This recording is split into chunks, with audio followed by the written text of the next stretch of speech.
What it do, what it do, what it do, good people. Coming to you live from Taz TV 410. I'm your host, Taz Dean. People. I had a good intro before, but we kind of screwed it up. However, I'm gonna tell you about this man right here. No man's a pup. I seen his growth from a boy to a young man to a whole grown man to a mentor to a bunch of wonderful things. But we're gonna get it all into that. King, can you please speak your name? Yeah, my name is Garry Smith, class of 1995, Dunbar High School, 1994 state champs. Now listen here, y'all. Garry a very humble man. He a humble dude, right? So some things he ain't gonna like to elaborate and toot his own horn with. I will do that. So we're gonna keep it pushing. Where you from? I'm from Northeast Baltimore, the entire Northeast. Already. Yeah, we started off in Sedonia, moved to Sorella Pumps, and then by fourth grade, I moved over to the Leaf Walk side. Okay. So, I'm Northeast Baltimore to the core. My family from East Baltimore, but I'm Northeast Baltimore to the core. Now, you about to speak on family. I wanted you to say, can you speak on Mr. Smith? Oh, man, my father, one and only, man, Garry Smith Sr. My father was a really good athlete. He didn't have a lot of film, so we wasn't able to see it, but his friends talked about him at City High School. He played up there in the 70s. He was a running back, pretty decent at running back. Back then, I guess, it was just go to high school, come out of school. He came out of high school and started working. So, right. I think he went right to I want to say Jim Motors or something like that. Okay. Got straight to it. Now, people, you play baseball also, right? So yes. A lot of people don't know you were playing baseball. I want to start there, little league. We want to start down there at Northwood. Let's talk to the people about your baseball and how good you were. I appreciate that. So as a young kid, I used to throw rocks a lot, right? I used to break windows. I was just, mischievous, like throw rocks at the highest of the apartment buildings. I just try to hit the highest window on vacancy. And I had a pretty decent arm from skipping rock. That's how I developed it. So my aunt, Loretta, that's Ali's mom. She had Ali playing sports. So my father, sisters, and brothers, and I guess my father talked to her, and he was like, "Look, I'm gonna take you to go play ball." I said, "All right, cool." So I went to sign up at Northwood. Was 10. I played for the first team I played for was the Tigers, C League Tigers, and I did pretty well. I was just kind of learning the game at that point. And then I played football the next season, 9/11. And then I went to the Pirates, but I had developed so much by the time I got to the Pirates. I was pretty decent. I was just a pretty decent player, real strong arm, really good glove, real strong bat. And it just developed from there, you know what I'm saying? Norfolk Baseball League, it was a lot of us that could play though. I developed my game playing step ball and speed ball. Okay. Just with the box against the wall, leaf wall. So that's how I developed my game. I used to go up there, me and my friend Ziad, rest in peace. We used to go up there, man, and just throw. We used to buy these rubber balls, and sometimes we would throw so hard, we would bust the ball because we constantly just humming. But we would play one-on-one, speed ball, which is a man's game, you know what I'm saying? You pitching, he hitting.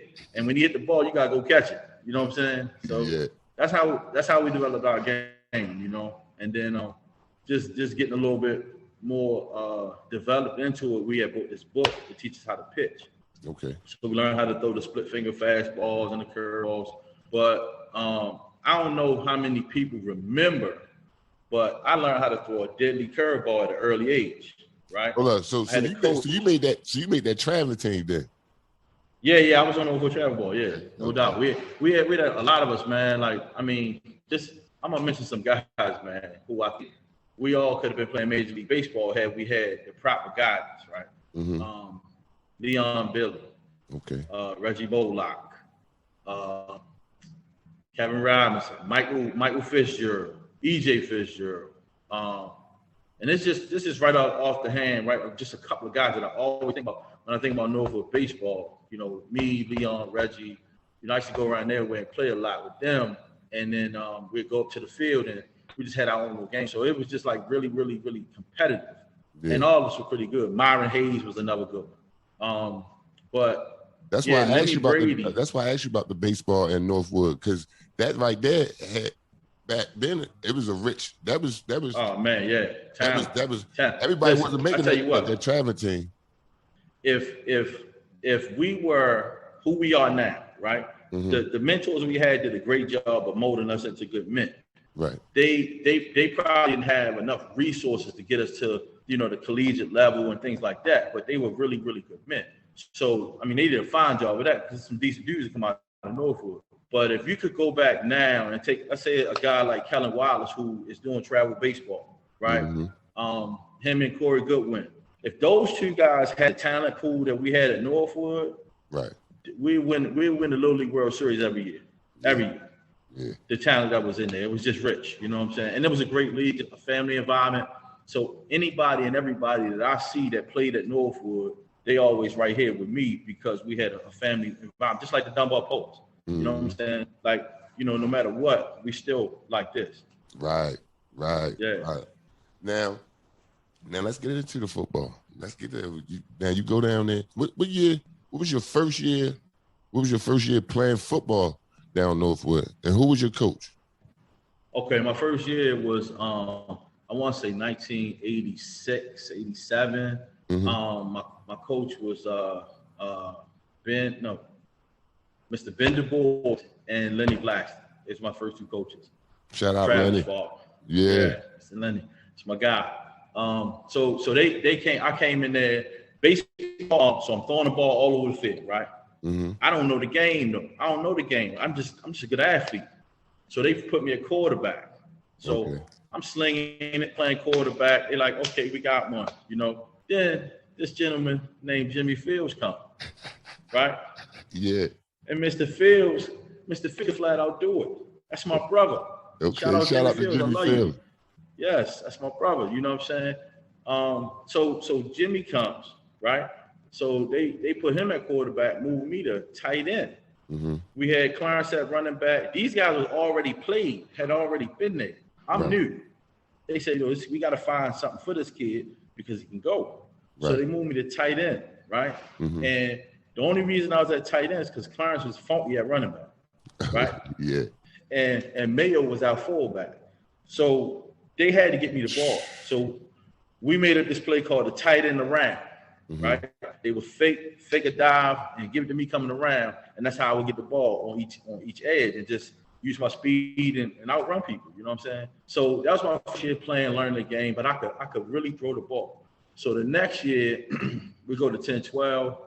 All of us follow up, and we kind of building out quest time.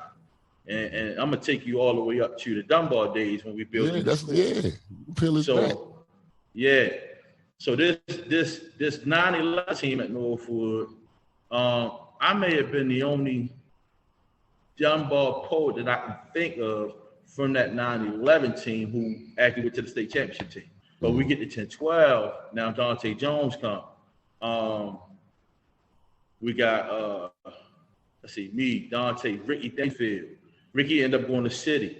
Yeah. Corey Norris ended up going to City. But we loaded. Just imagine this right here. Me and Ricky, we used to have to split plays backfield, right? Yeah. Because both of us was so talented. And I'm fast. Ricky was super fast. Yeah. You know, his mom ran track. So while I'm thinking, I'm fast. I'm coming in and I'm just a flat out speedster. So Ricky redefined speed. You know what I'm saying? Let's not get that messed up. So we had a plethora of talent in that backfield. Me, Ricky Dangerfield, Corey North, who else was it? Mayo, of course, was our fullback. Every team, me and Mayo been together since 9/11. Wow. So he was our fullback. Yeah, and then, we had a number of other guys, you know what I'm saying? Damon Wilson, Miles Barber. Mm-hmm. Man, we had so many guys. I ain't gonna forget you. I'm gonna remember these. I'm gonna remember everybody's names. But so moving up from 9/11, 11-13, right? So now the 11-13 team starts shaping out. So when I get to 11-13, it's a young man named Tommy Polly that comes over for it, right? He's playing 10-12 at this time. Yeah. So young cat, everybody talking about him, So I get to see this kid one day. We had played, and then we came back to watch the younger guys play.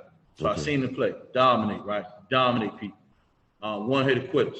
So the following year, we go up to 12-14. Tommy comes with us.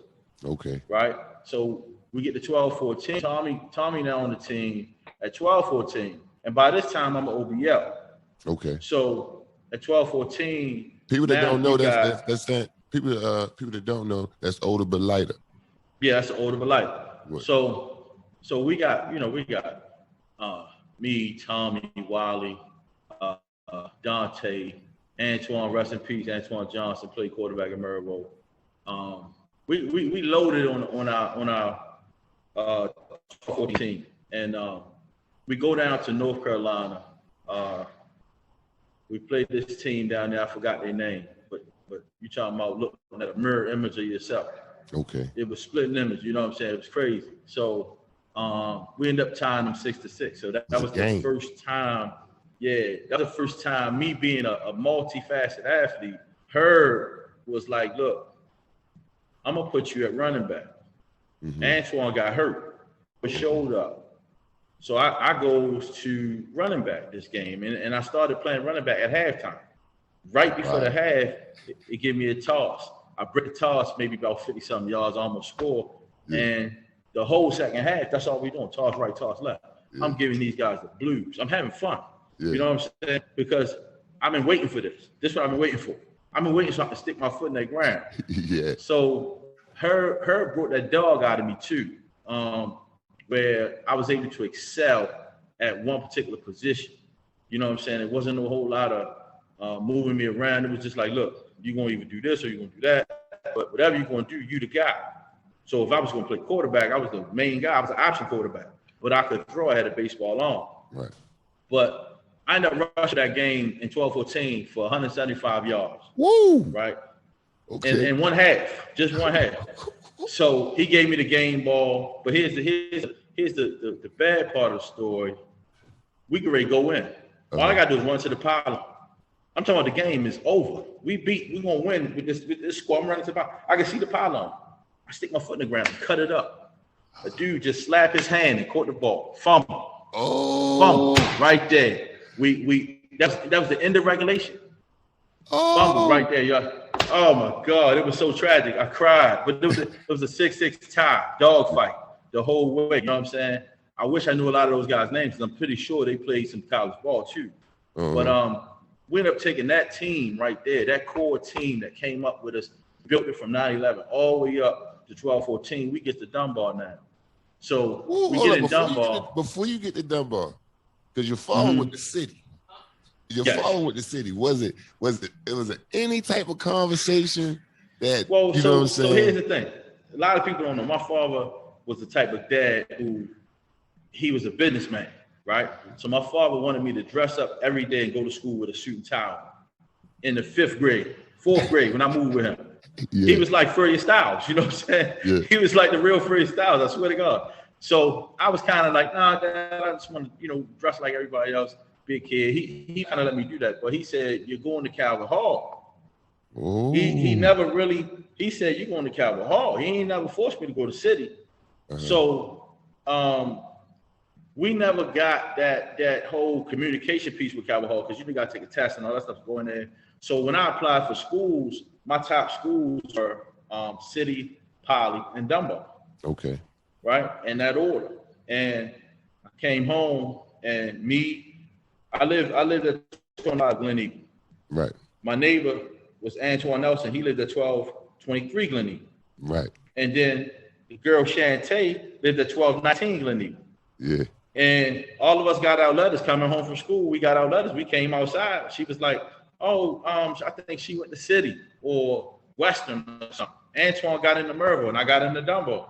And the only reason I put Dunbar on the paper was because of Troy Mott. Troy was my big bro around way. So Yeah. it's like, yo, he go to Dunbar. He coming home telling me about this legendary coach named Pete Pompey. You know what I'm saying?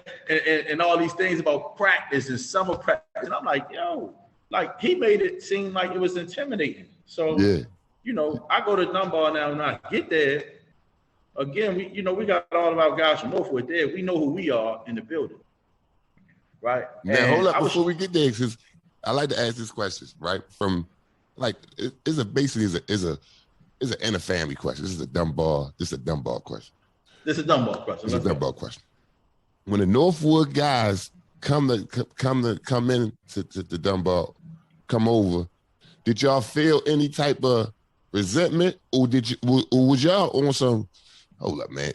Y'all was on y'all high horse. You can be honest. I'm gonna totally be honest all the time. You know how people say, "Can I be honest?" Right? That's all I'm gonna do. I ain't actually gonna be honest. So we come to Dunbar, and it's like we didn't see nothing else. It was just our show, but you had to wait your time. So when I came in the 9th grade, I learned how to play basketball at 13. So I came in the 9th grade at 14 years old, and I was infatuated with the game of basketball. Right. That's all I wanted to do. That's all I wanted to do was hoop. So I'm in there, and I'm hooping every day and cutting hair. I ain't go to no classes 9th grade, so I failed in 9th grade. Mm-hmm. Right? And Tommy's a grade behind me. Okay. Somehow, Dante Jones failed the 9th grade. I don't know how this happened, right? Because Dante was smart, right? But he and I ended up in the same grade in 9th grade. So by 10th grade, he's transferring from Poly via St. Francis to Dunbar. You know what I'm saying? And Tommy is just coming into the 9th grade. So we got the 9th grade phenom from our Northwood team. We got Dante, myself. Antar Simsel played on that team with us too, but he was younger. So Antar was a big kid all his life. He was like really silent. But we get to Dunbar though, and it's like, all right, we're gonna go to practice and see what happens. So we go to practice, and Nate Brown at practice from Northwood, right? So Nate is in front of me. Omar Pop is in front of me. Mm-hmm. So I'm in 10th grade. I got to wait my turn. Mm-hmm. Sean Lipscomb. Sean was a phenomenal athlete. So he came, he was so mature. I think Sean might have had 3 kids already by 10th grade. You know what I mean? Yeah. I'm fucking around, Sean. I love you. But shout out to Sean. He came in. Those guys came in. So those guys came in with all of us from Northwood. We just kind of knew that Dunbar was the place to be. So nobody was nervous about anything. It was just like, yo, when my time comes, I should be okay. Now I see the team when I'm in the 9th grade. I'm there in 1991. Kevin Washington in my art class. This guy signed with Maryland, and he like 6'4", 6'5" to me, right? And he going to Maryland. I'm like, Jesus Christ, you know what I'm saying? Like, but that was when my love for Maryland had started, because once I knew that, I started to follow Maryland. Right. Okay. And I'll get to it, but ironically, Maryland was the first school that started to recruit. But I just seen so many big guys, right? And I was like, man, like, how can I make this team? Me being small, coming to high school, I'm about 5'8", 140 pounds, and I was just like, how do this? But we all matured. So 10th grade, when we came away from Northwood, I'm in 10th grade now because I was an older but lighter. I played Northwood in 9th grade. Right. So I never played no JV sport. Right. Let's get that straight. Straight to varsity baseball and football. And Herb told me that. Herb said, "You play for me again, you're gonna go straight to varsity." Right. I didn't know what he was talking about, but I'm gonna play for you regardless. You know what I'm saying? You heard. So I get to varsity, man, and I end up making the team. I think Dante got hurt, and I'm not sure if he broke his collarbone that summer. But me and Tommy is on varsity from Northwood, right? We the 2 cats that actually end up making the varsity. Tommy goes on to become Metro. I'm still growing into who I might be. Mm-hmm. So I remember getting in the game. Now, mind you, same kid that just rushed for 175 yards in one half his final youth game. Mm-hmm. I'm in high school now, so I'm on defense. So like you got to start over. It's like you got to start all over. Yeah. You got to start all over. So I didn't even touch the offensive side of the ball, but I was a wide receiver. And whenever he went spread, I would play in the trips formation, right? He called it white right. So we ran that in the championship game against Patterson, and I was able to get on the field on offense. But other than that, I played special teams, and I would back up duty on defense. But I was going to start at corner, right? This kid from Forest Park, we scrimmaged. Kid from Forest Park ran out.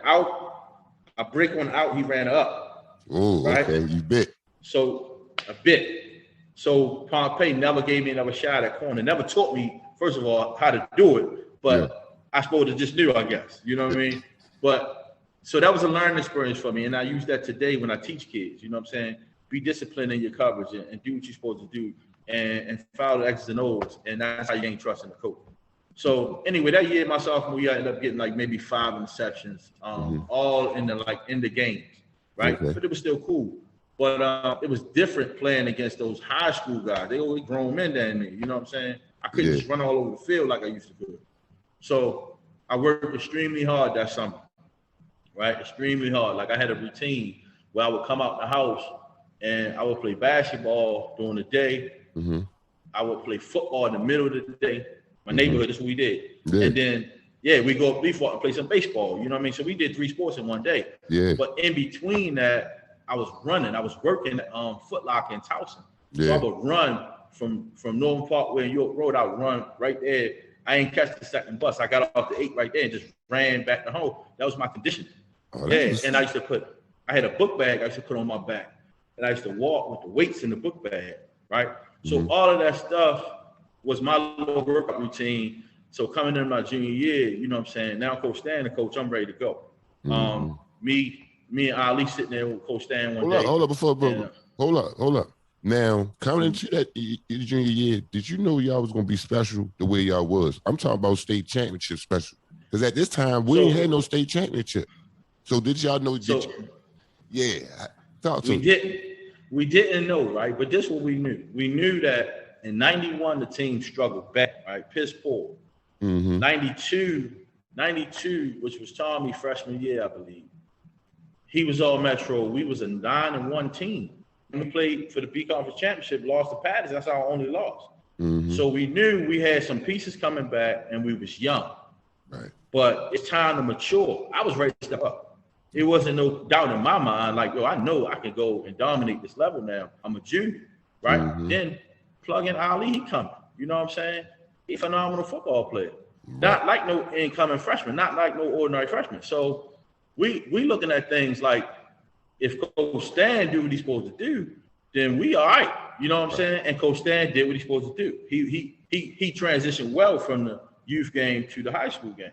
Right. And we did what we were supposed to do. So other guys came in. You know what I'm saying? You got Noodles started playing again. Like Noodles was JV quarterback. He came to Boston. And Noodles had transformed his body over that summer. He was lifting and got all cut up, you know what I'm saying? So we like, man, we got Randall Cunningham at quarterback. You know what I'm saying? Our line was looking good. All the skill players. It was like, so here's the thing. I was going to play running back, right? But Suge and Johnny was there. And then it was another kid we had, another running back we had. So I said, it's too much work over there at running back, right? Too many people. I'm going to go play receiver because I know going to college, this is what I'll be playing anyway, DB and receiver. So now it's funny you say that. See, the mindset is so different today that the kid today mindset and the kid when we came up. See how you was already, I wasn't even thinking like that in high school. I had already looked at the top running backs across the country, right? And I'm talking about schools like Maryland. They had this guy named Buddy Rogers. Notre Dame, they had back then. Florida State, of course, they had Ward Dunn, who was a phenom. It was something special about Ward Dunn. So, and at the time, I didn't even realize that me and Ward Dunn probably run the same speed. You know what I'm saying? I could have played college running back. I didn't know that at the time because all the running backs typically were 6 foot, 200 and something pounds, and I wasn't nowhere near that. I was just a skill guy. So I'm looking at myself as a as a defensive back, receiver, return specialist. Mm-hmm. So I was more like a Desmond Howard. That's kind of how I was looking at things. So I did all the homework. You know what I mean? I'm a research guy. So every time I get into something, I study. So I did the same thing with high school football. You know, knowing black quarterbacks don't make it to the league, that wasn't even on my mind to play quarterback. You know what I'm saying? Knowing that at the time in the 90s. Yeah, They don't draft black quarterback. I seen Andre Wade win a Heisman from Houston, University of Houston. Andre Wade won a Heisman. He didn't get drafted. You know, well, he got drafted to the Lions, but he got cut. Right. So I knew that wasn't for me. But I said, yo, I can catch the ball on any level. You know what I'm saying? I can run around and catch the ball on any level. Fact. And I can do this. When I got the ball in my hand, I can do this. So I felt like me going to receiver was more legitimizing my college career than it was for high school. So I try to stay a step ahead. Mm-hmm. Nevertheless, you know, we end up having a good team here. We lose to Southern Anne Arundel County, right? Rest in peace, Steve Green. Steve died right before we got to the playoffs, and everybody was a little bit messed up, you know. So that game, to go play Southern, it was the day of his funeral. You know what I'm saying? And we just wasn't there. We wasn't focused, man. So we get out there, and you know, Steve was real close to us because all of us football and basketball guys was just tight anyway. Right. But we just wasn't all the way there, and we kind of thought them for granted. You know, we kind of took them for granted. So that was a tough loss. That gave us a tough loss, and some guys had to graduate with that loss on their belly. You know what I'm saying? Yeah. News and Nate and them guys, they shook. All them guys had to leave with that. That was their last game. So we come back the 94 year. This is 93. Now the 94 year, we come back, and our focus is like unbelievable. You know what I'm saying? Now the young guys from Norwood, now we the leaders of the new school. You know what I'm saying? Yeah. Now this is our program now. That's the year we took it over. We took the program over in 1994. Now this is our show. So now we practicing summer practice, jumping boxes, pulling tires. We did that all year long. And it was nothing. It was nothing for us. And we would get to practice, and we were self-starters, the whole entire team. So once we get there, man, it's like we knew that year it was our time. You know, we got an interview. If you can find this clip, I got it, but I got to get it transferred to the. It's a clip where the guys, the sports guys, Dark Tony and Jefferson Slade came to interview us, and they was like, how do you feel about this year? And I said, man, listen, in my perspective, I think we can go all the way. Mm-hmm. So I knew we had something, right? And it just took all the things coming together. And that's exactly what we did that year. Now, hold up. That year, what was the game that stuck out to you that you said, you know what? Or we going for it? Or we got it? Like, because y'all played Randallstown. Randallstown was rocking and rolling. That game. So listen. So we played Poly. Mm-hmm. We go up to Poly, right? Before the Poly game, I can remember sitting in the bathroom stall. I'm in one stall, Tommy in one stall, and it might have been like 1 hour lineman in another stall, right? But I know it was 3 of them in a stall before the game, taking a shit. Mm-hmm. And the nerves. That's the nerves. Nerves. Yeah. The nerves, right? We knew what it was, but it was like, yo, it's Poly. We go up here and play Poly. Yeah. So you know something funny, man. You and Mo was at the game, wasn't y'all? Yeah. Yo, yeah. So yeah, I remember this. Mo had took my Tommy Hilfiger joint, brand new Tommy Hilfiger, wore it to school. He'd wait for me to go to school and then rock my shit to school, but he came up there with the shit on. And I seen him in the stand. I said, look at my little brother, man. This thing's crazy. I ain't go with Mo. Me and my uncle went to 4-yard games that year because when y'all started rocking and rolling, the city got behind y'all too. Yeah. You know so whenever we get a chance to peep fans, we'll see like old Northwood coaches. You know what I'm saying? We'll see people, parents, and we just start seeing the crowd get bigger and bigger. So this game of Poly, they wanted to see us win. They wanted to see Poly. Poly was the underdog at their own house.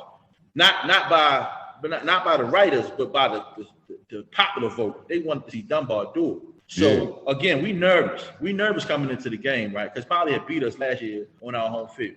And we go up there, man, we kick off. I just remember opening kick, I think Ali took it back. Right back down their throat. Back down their throat. I said, yeah, we on now. Here we go. You know, so then defense come. We have a great defensive stand. You know what I'm saying?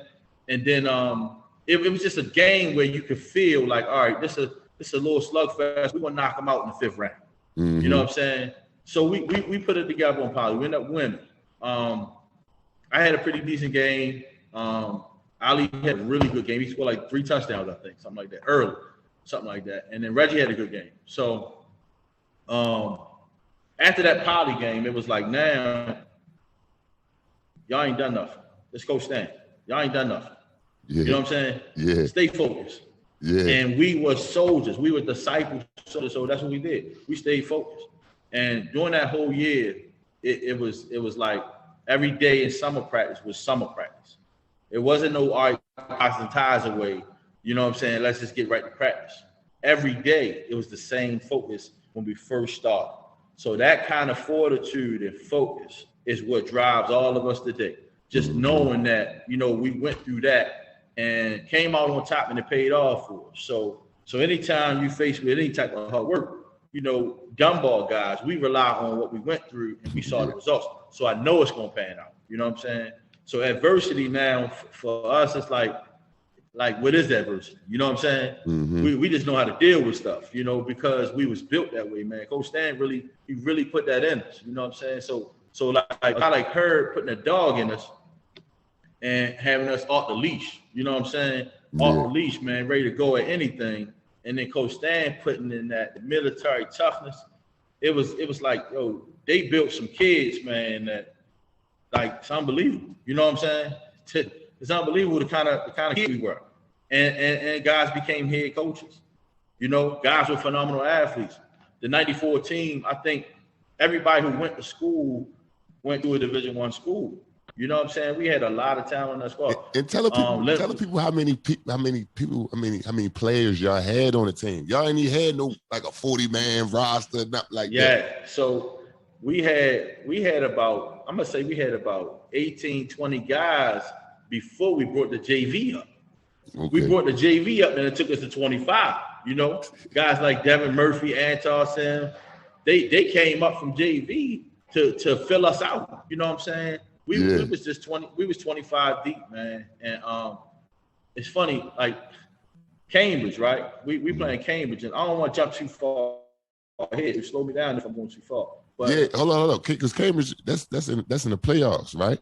Yeah, that's in the playoffs. All right, yeah. Before we get there, I'm gonna ask you about one more game. That Calvert Hall game. We scrimmaged Calvert Hall. Well, y'all scrimmaged them. Now, when going into that, right? Did you think like I supposed to been here, or I supposed to like at one point in time I was about to be? Yeah. Yep. But every time I think about it, man, I couldn't be no place but Dunbar. You know what I'm saying? Like no matter how many times we supposed to with the Randallstown. My grandmother bought a house in Randallstown in 1990, and me and Ali was supposed to move there and go to Randallstown. Whoa. Right? Yeah. So that didn't happen, and you know I can't imagine being nowhere else though but Dunbar. Yeah. I can't imagine. You know what I'm saying?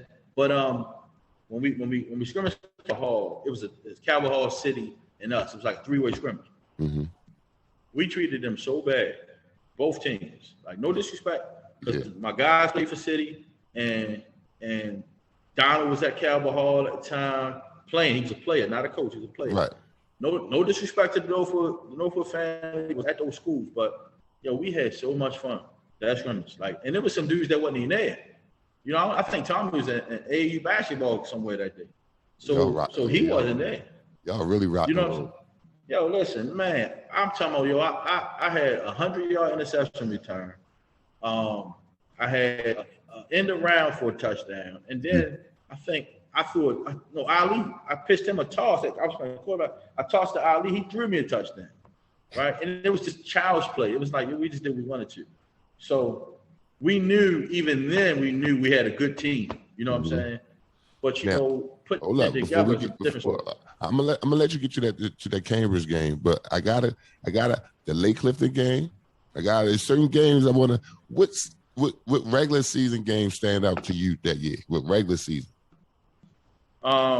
Regular season. I mean, the Lake Clifton game was cool. Probably was the game that really stood out. Douglas was our senior day, so that always stands out. What'd you do? Senior day, I had 3 touchdowns. Yeah, see, that's what I asked you. See, this is what I'm trying to get to, y'all. This is what I'm trying to get. Yeah. Tell me about those games. Like, so I mean, I just remember, man, like me and Ali, it was crazy. So for whatever reason, Reggie didn't get up, right? Mm-hmm. He didn't get off that game for whatever reason. They couldn't stop. It was just, probably just the way shit worked out that day because nobody could stop Reggie Boys. Right. But I remember me and Ali waiting for a punt, right? Mm-hmm. and we sit there like, yo, let me get this one. He like, no, I'm gonna get this one. And that's the thing I know, the punt coming, he just ran and got it and scored. You know what I'm saying? That's how it was. It was just so easy for certain games, man, because we were so ready. Like the conditioning, mm-hmm. the just the workouts, everything just had us ready, man. It was like being a man amongst boys my senior year for me anyway. But I had a pick six that game where they tried to throw a pass and I picked it off going towards our sideline. Mm-hmm. So I just remember by nature, I'm a Deion Sanders guy. Yeah. Right? That's my guy. So by nature, I just had the ball carrying it like Deion Sanders. Yeah. And then I cut it up, right? I got y'all sideline and I cut it up and I wanted to run right through the goalpost. I wanted to be even with the goalpost. So I cut it up and ran right back down the middle of the field like this. So the 45 camera was right in my face. So I get over my man Shannon's house that night in the newsroom, Fox 45 mm-hmm. News. He said, it was like, oh yeah, this is Garry Smith with the Deion Sanders impersonation. I was like, wow, you know what I'm saying? But I never could find that clip. But Deion being my idol and them being able to say that, and it was just a natural reaction. I wasn't trying to do that. It was a natural reaction. So that was one of my most memorable plays in high school was that interception. I think I had this, my scissors play, 41 scissors. Every mm-hmm. time I ran that, I damn near scored. So I probably ran that back, and then I ran back a kick or a punt or something. But it's always good to play at home in front of your home crowd, man, and have fun. And after every game, me and Ali first cousins, right? My father, his mother, sisters, and brothers. So our whole family is at the game. Whole family, like. Oh my God! His father's side, my aunt's side, like all of us together, just daughter. It was just crazy. So even this picture right here, you got my aunt on one side and my grandfather on one side, and it was just a family affair. So after the game, we would go home and eat, and it was just like the best time for us. You know what I'm saying? Like that whole experience. Man, that's love. That's love. Yeah. But just keeping it about the Dunbar family, man, and the way that season went. Certain games we knew we was going to win. Merville game, it's another big one because we got a lot of friends on Merville. Right. Now, I know we did our share of trash talking, right? Mm-hmm. But I got the utmost respect for those Merville guys because they are my guys. A lot of them Northeast Baltimore guys. Yeah. They just didn't have the coaching. They had the talent. They just didn't have coaching. So the will to win wasn't there, and it was more about intangible things than it was the X's and O's. You know what I'm saying? Right. Guys coming to practice every day and working hard and execute, wanting to win and be really good. So that's what you see going on now at Merville. They changed the culture down there tremendously. Yes. Yeah, you know what I'm saying? When you talk about, so the winning ways for Dunbar was set. I mean, the lineages, it go back so far, right? I'm going to say Sugar Cane. It go all the way back to Sugar Cane. However, we talking, because listen, I know my uncle he listened to all the Dunbar football. He came out and he won the MSA in 82. Okay. I want to say 83. However, so when we talk about y'all team, I almost got linked on. I said, it's the best Dunbar football team. Hold up, Chaz. What you doing? Yeah. The old guys don't play that. Old school guys don't play that. You know what I'm saying? We was taught to let other people tell us how good we are. Mm-hmm. You know what I'm saying? We don't go around saying we this. You know, now if we talking to family, we might can joke. Yeah. But you're not gonna hear guys just say that because it don't sound right to the guys before us. Right. You know. So I'm not gonna never say, man, I was better than David Lewis. Right. You know. All I can say is that David Lewis was a phenomenal athlete. You know, and he was one of the guys I looked up to coming in Dunbar because he was legendary. Lance Derry, you know. Them guys, just to mention in the conversation, me and Lance Derry, like, man, that's unbelievable. Yeah, you know? You can't just like you humble about this show, right?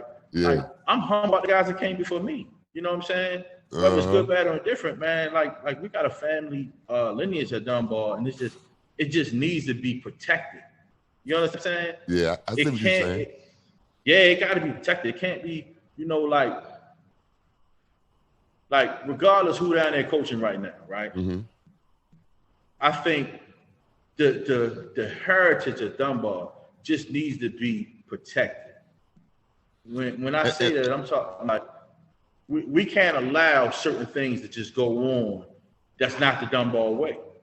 You know what I'm saying? And I'm not saying nothing in particular. No, I agree with you because we all. I mean, come on, we human. We grown. We alumni, so we all got opinions to certain things. So and that's how. See, it's a life right here, right? When you grow up and you let's just say you go on to become a successful basketball player, and when you come back around Chicopee, you know, you come back to your neighborhood. It's certain things that you still want to see that you saw when you was a kid. Those things shaped and molded you. Right. And you wouldn't want to see that you're blocked and turned into a turf battle, a turf war where it's gang and drugs. You wouldn't want to see that. You know what I'm saying? But if you come from that's what you used to seeing, you want to see a change for the better. You know? True. But you don't want to see the buildings decimated. You know, like when they tore down Lafayette Projects. And one of them Doug Hampton. Coach Dan let him go out of practice that day to see that because that's where he was from. You know what I'm saying? And you want the lineage protected at Dunbar. So every time you come back there, you want that same welcoming feeling. Yeah. And a lot of people have had their issues, but it's all about how you build relationships with the people that's there now. And you know what I'm saying? Say it again. Say that again. Please say that again. You know what I'm saying? It's just all about how you build the relationships. Oh man. Yo, it's paramount. You know what I'm saying? Like when like with Dunbar, when we came in, right? I was a ninth grader. I didn't know my way. And I shot dice, played basketball, and cut hair all day long. That's all I did. I wasn't going to class. None. I wasn't going to class. I didn't know what I thought was going to happen, but I wasn't going to class. So Pete Pompey pulled me up. And I'm in the gym. And somehow my name came up. And he said, "You Garry Smith?" And he said, "You down here and you ain't on no sports teams?" And I just was looking stupid, like, no, sir. Get out my gym. That's what he said. Get out my gym. Right? Made you think. And I said, it made me think. I said, wow. So I told my father. I said, "Dad, if I get another chance to go back to Dunbar, because I don't want to go to North." Right? Yeah. I said, if I get another chance to go to Dunbar, I promise you I'm gonna go to class and get my grades together. And that's what I did. You know what I'm saying? I'm a man of my word. So that's what I did. Everything I say I'm gonna do, I try to get it done. But that was a life-changing moment, just bumping into Pete Pompey, him saying that day. I don't know what my life would have been if he didn't say that. And then that's how powerful he was. Just that powerful. Let me know the recognition that he knew who I was, and he just had to put a name with a face, and he knew my capabilities. You know what I'm saying? So we didn't know what we were capable of doing while we were there, right? But we walked a really good walk, and everybody ended up being respectful. You know what I'm saying? And really decent people. Like today, we still all cool. I just feel like Dunbar, one of the only places that's like that. And people don't understand the history behind Dunbar, like far as being one of the first Black high schools here that we could go to, things of that nature. It's a whole different type of history that Dunbar got. So I feel the same way you feel, but I also a realist to the situation. And what I mean when I say the politics and the I ain't even gonna call it the politics. I can't even say the politics. I'm gonna say without being disrespectful. Speak it. That job, those jobs, football and basketball down there. Political. Right, political. You can win a championship and still get fired down there. Yeah. Right? Yeah, it's right political. Yes.